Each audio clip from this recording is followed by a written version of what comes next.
نوعين.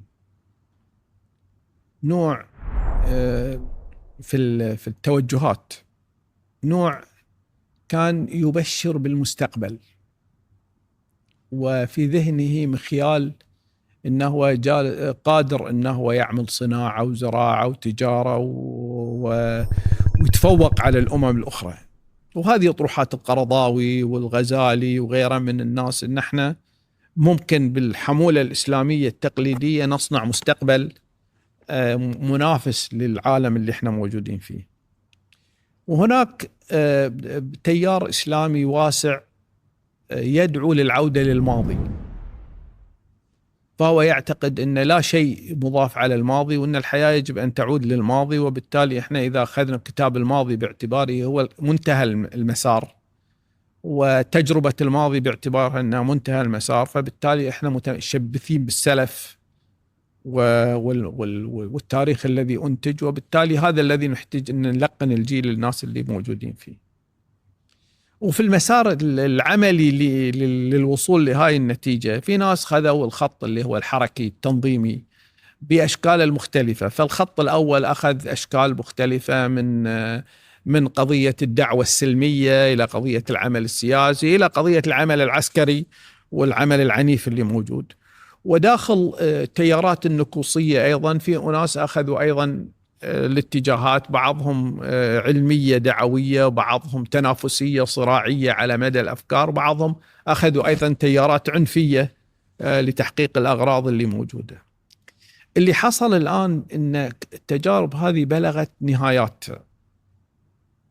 بلغت نهاياتها في شكل اصطدام بالواقع اللي ما استطاعت تحله. يعني إذا نظرت إلى تيار عريض مثل الإخوان المسلمين أو حزب التحرير وأقل يعني أضيق مساحة، أو أخذت إلى تجربة حتى أناس يعني سلميين مثل جماعة التبليغ، أو نظرت إلى تجربة مثل التجربة السلفية العلمية اللي موجودة، ستجد عندك الشروخ والتشققات والتراجعات كبيرة جدا. ظاهرة التفتت هاي ظاهرة يدرسونها في علم الاجتماع، ويمثلونها يقولون أن الحركات الاجتماعية الكبرى هي أشبه بكتلة من الطين الصلب تتجه لحائط، فإذا كان ما استطاعت اختراق الحائط عادة تعود مفتتة. التفتت هذا ما يشمل فقط انقسامها لتنظيمات فرعية متقاتلة، إنما نظام الأفكار نفسه يصاب بضربة كبيرة جدا. يعني بعد ما كان عندها وعد تقول للناس الوعد هذا، يعني أنت قلت لي تعرف تسبح، أنا حصلتك ما تعرف تسبح. قلت لي إن عندك حل للاقتصاد وللسياسة وللتعقيد العالمي، أنت صرت تقول لي إن عدم نجاحي نتيجة تعقيد العالم، ما أنا جايبك عشان تحل تعقيد العالم. أصبح هو حجتك إن العالم معقد، ما من الأول قلنا لك العالم معقد.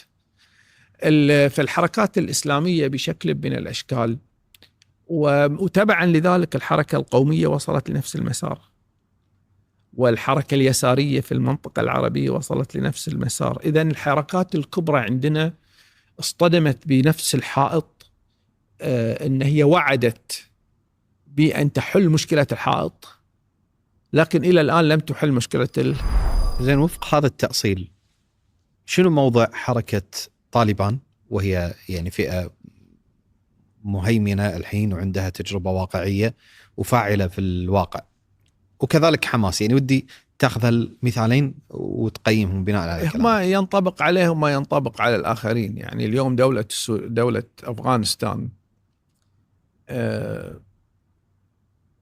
محاصرة، الناس يبحثون عن الفرار منها إلى الخارج، فيها صراع مع باكستان مرير، ومسلمين يذبحون مسلمين، توقف التعليم فيها للنساء، توقف التوظيف للنساء فيها، لا تشكل شيئا يمكن أن يكون رافعة لمشروع نهضة وحياة، إنما هي عبارة عن وجود على هامش العالم اللي احنا موجودين فيه، بشكل من الأشكال، ما عندها وعد تقدمه للعالم. يعني اليوم مثلا أنت لو ضاقت بك الدنيا، هل ستفكر أنك تهاجر لأفغانستان؟ أعتقد آخر شيء ممكن تفكر فيه أنك تهاجر إلى أفغانستان. ما هي بلد مسلم وإسلامي ويطبقون فيه أحكام الشريعة الإسلامية، لماذا لا تذهب إلى أفغانستان؟ بس ممكن هم ما يبون يقدمون وعد للعالم، يعني يقدمون وعد لأنفسهم ولشعبهم. ما هو الفكرة الإسلامية أنك أنت مو بجاي لشعب، أنت جاي للعالم. أنت تقول سأعمل حتى التجربة الخاصة عشان أقدم نموذج للعالم. الفكرة الإسلامية ما تعترف بقضية الحدود، على الأقل في الحدود والكذا، هاي كلها أشياء مصطنعة، هي شيء عالمي كوني أساسي. فأفغانستان إيران نموذج فاشل تعبان بالنسبة للحلم الذي وعدوا به. صنعوا سلاح، عملوا قوة عسكرية، هددوا الجوار، عملوا كل الأشياء، لكن بنهاية المطاف الفكرة الرئيسية لم تقدم حلما للناس، بل الناس تفكر في الفرار من هذا النموذج والالتجاء إلى نماذج أخرى موجودة في العالم اللي احنا موجودين فيه. كل الحركات الإسلامية والحركات اليسارية والقومية بشكل من الأشكال اصطدمت بهذا الحاجز الكبير جدا اللي موجود في العالم. بالنسبة حق حماس نفس الشيء. يعني حماس إذا نظرت للخطاب اللي بدأت به أحداث أكتوبر والوضع الحالي اللي موجود، على ماذا يتم التفاوض؟ الحديث يتم عن ماذا؟ ستجد الفارق مهول جدا. أنت قد يكون عندك حلم كبير جدا، لكن لما تصطدم بالواقع، الواقع هو اللي يقول لك عن أن النظرية سوية أو غير سوية. هل هذا سيحدث مراجعات؟ هذا مسألة ثانية. يعني هل الإيرانيين سيراجعون النموذج المعرفي الذي طرحوه؟ هل طالبان بكل الاختناقات اللي موجودة بيراجعون النموذج المعرفي اللي هم عملوه؟ هل السودانيين، الحركة الإسلامية في السودان، ستحدث مراجعات كبرى لمنظومات الأفكار التي حملتها وعدت بها؟ أحيانا كثير جدا التنظيمات والتيارات تصاب بالعمل الأيديولوجي. قد تجد شيوعيين ما زالوا يتكلمون عن عيد العمال والثورة العمالية والكذا إلى آخره، بينما الواقع تجاوز هذا الموضوع بشكل كبير جدا. قدرة المراجعة هي اللي تجعل التيارات حيوية، وتجربتها عبارة عن احتكام للواقع ثم إعادة الكرة مرة أخرى بطريقة مختلفة. لكن لو ستقارب الواقع بنفس الأفكار نفس الآليات ستجد نتائج أقل، لأن اللي كان متاح في زمن معين يصبح أضيق في زمن ثاني. وبالتالي قدرة المراجعة كم عندنا؟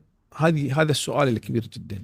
دكتور، احنا خلال كلامنا تعرضنا للعديد من الحركات والتنظيمات والتيارات الإسلامية، تقريبا كلها كانت نظرتك سلبية لها ومتشائمة، باستثناء حركة واحدة تلمست منك شيء من التقدير وشيء من التفاؤل فيها، وهي التجربة السورية. ودي تحدثني عن رؤيتك لها. شوف، خلينا نصلح المقدمة، لأن على المقدمة ترتب أشياء. أنا نظرتي مو بسلبية للأشياء، أنا نظرتي إن الإنسان في حالة تعلم. طالما أنت جالس تتعلم وتصلح فأنت وضعك طبيعي.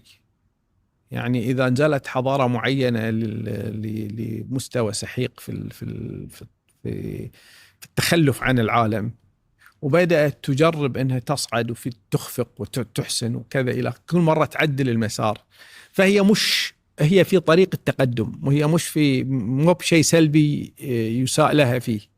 يعني الحركات الإسلامية والتيارات القومية ومش عارف إيش وكذا إلى آخره، مش المشكلة في أنها فشلت في مرحلة معينة، في قدرتها على المراجعة وتقديم ما هو أفضل، أي الاستمرارية.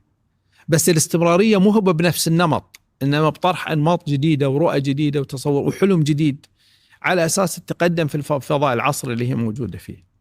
سوريا على سبيل المثال